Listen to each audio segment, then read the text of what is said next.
So I'm in New York, 21. I took a chance, similar to yourself when you talked about, comedy, something you wanted to do. I had an opportunity from a trainer that had worked for me in a corporate job I had, which was running a retro fitness for a company that sold personal training. So they paid me to be there and be the marketing and sales. And then they paid rent to retro to be able to use that space. So after I had left that, a trainer that had worked for me had gotten a training opportunity to work in a very high-end gym in Tribeca, New York. And had, interestingly enough, he had quit on me, and when most would be upset about that because he was the best guy ever, I wasn't. I was like, that's awesome for you. He ends up calling me a year later and like, I have this massive opportunity for you. So I go to New York, and turns out the gym was in a very wealthy area. It didn't have the culture or the systems, the leadership. The owners were just trainers that did very well until they opened the business. That whole, e-myth we all hear about. So I saw an opportunity based on what I did learn from a company, a corporation, how to do the sales and marketing of personal training business. And I went in there, and part of my business development strategy was public speaking at BNI, Business Networking International. They have those little groups that meet up like La Tip and all that. I've been to a couple of them. So my first speaking ever was 21 in Manhattan at these groups, and that was something that helped me grow as a person because, number one, I'm like way too big and bulky that you would think I'd be at a professional networking group. I'm half everybody's age, and it was intimidating. So that helped me grow. And after practice and repetition and reading and learning, I got good at it. Years later now, the camera, how I got into doing videos is I said, number one, someday my grandkids will be able to see who I was. Number two, I saw what Gary Vee has done. And Grant Cardone. Yell at millennials. Yell at millennials. Yeah, they love doing that. Speak their truth. Yeah. And, whether you like them or not, whether, they have a lot to say or not, they just say it. Like Gary Vaynerchuk did 500 plus videos every day for 500 days straight. No one watched. And then all of a sudden they started watching. So I said, why didn't I get in front of the camera? The first video I ever did, like your first video we just did, was a bajillion times better. I was stuttering. And now I had been someone that enjoyed public speaking. You would think it would be easy transition. It's a new skill set. So at first it just became, hey, I have this purpose I want to get out to the world. Let me speak it. And then it became, wow, this is really empowering. And then I started getting results. Like I started getting phone calls from people. Who are you? Like, what do you do? How do we work together? And I'm talking not just like all sorts of people. It could be someone that is just the bottom of the rung on a company to the CEO of a Fortune 5000. Like, I was like, what? Through Facebook? This is insane. Then I started doing more conversations with people that I was interested in getting to know, like yourself.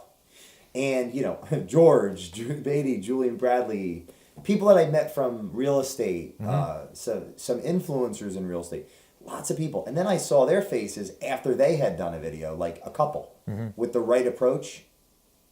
And they're like, this is not so bad, because they were afraid at first. And I'm like, this is really fun. So that's where it all kind of came together. And the big question is, well, what do you talk about? So that's where I come up with a strategy, a marketing strategy.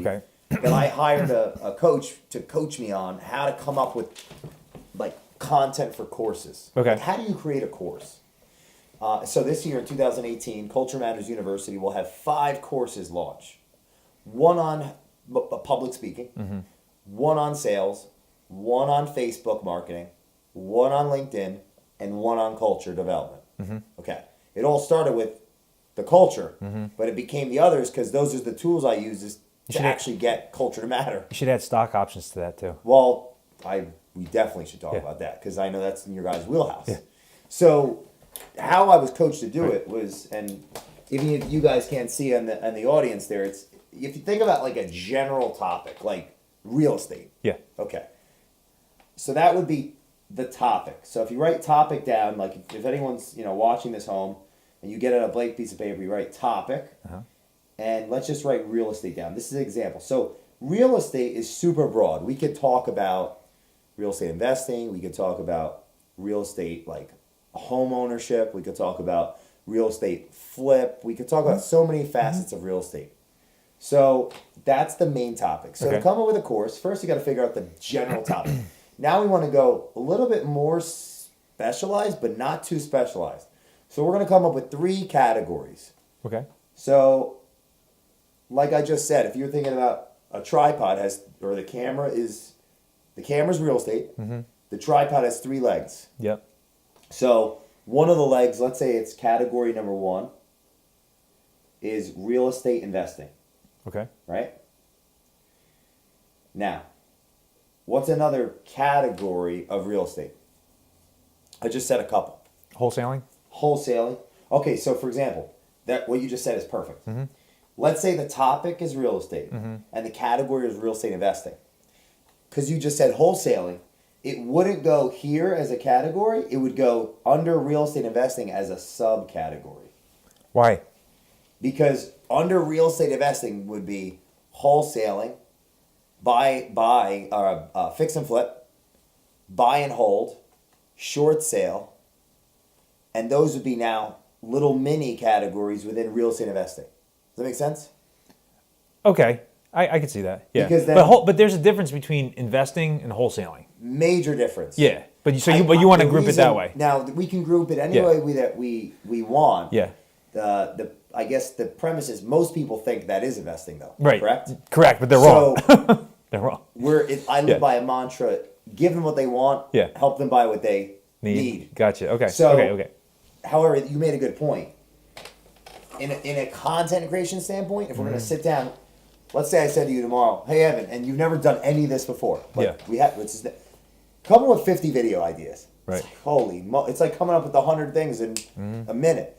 So we come up with, come up with one topic. And the topic, now you say, all right, real estate, really general.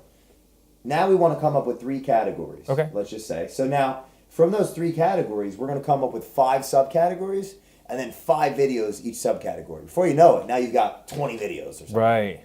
That's how you come up with, because if you come up with 10 topics to talk about, 10 times 20 is 200. Now you have a video every day for 200 days. 200 days later, everyone's going to be like, who the hell are you? Right. That's how you create a personality brand. Okay, I like it. That's why culture matters. I like it. No, so because culture matters is not a lane. Right. I had to create the lane. Right. So that meant I have to put so much effort and energy and so much out there for it to matter, or it wouldn't. Okay. So you own a wholesaling business. Now, at the same time, people buy who we are. So if, for example, talking about your book or talking about your comedy or talking about even your love of animals, right? Unless you're just caging these cats. No, you have 3 cats. Yeah. Talking about who you are, those are all videos that could be under the topic of the life of Evan. Sure. Right. So that's how we come. So for example, real estate. We got real estate investing.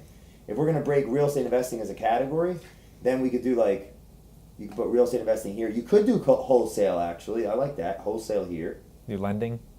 You could do lending. Yeah, like financing and stuff. Yeah, financing. Financing. Now let's just pick one. Construction. Right? Oh, construction. Yeah, I like that even more. So and that's something that we can come up with under your free time, right? Under real estate investing, you come up with how many categories can you go into, and then if you take each category, let's take wholesale, so it's simple for people. Right. Okay. So the topic is real estate. The category is wholesaling. Could we break down wholesaling into 10 videos? Absolutely. Could we break it? What do you think the number is? If we were to just create a list, let's do 10 first, right? What's the first video you would do a wholesale? Just a general explanation of how it works. Okay, so general. Yeah. Okay. Second video. Marketing. Market. How to market as a wholesaler. Third video. Dealing with the sellers. The seller communication. Yep. Okay, next one. Finding a buyer. Find the buyer. Next one.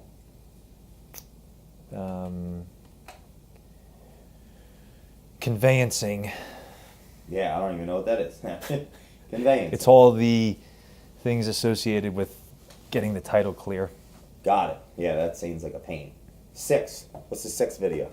We got general, introduction, marketing. I mean, even if you took marketing, you could take marketing and create 3 parts. Absolutely. So do you see how quickly we could come up with hundreds of videos? Yes. Yep. That's how I was able to put out almost 500 videos last year of content. Okay. Create, a 150 video course on culture. Nice. A 30 video course on how I did the Facebook. That's already done. 30 video course on LinkedIn. 30 video course on sales. It was just reverse engineering everything in my head from that experience and the books and life and all that stuff, and just putting it on paper and then saying every day, I'm going to commit. Okay. Nice. Culture matters. Yeah.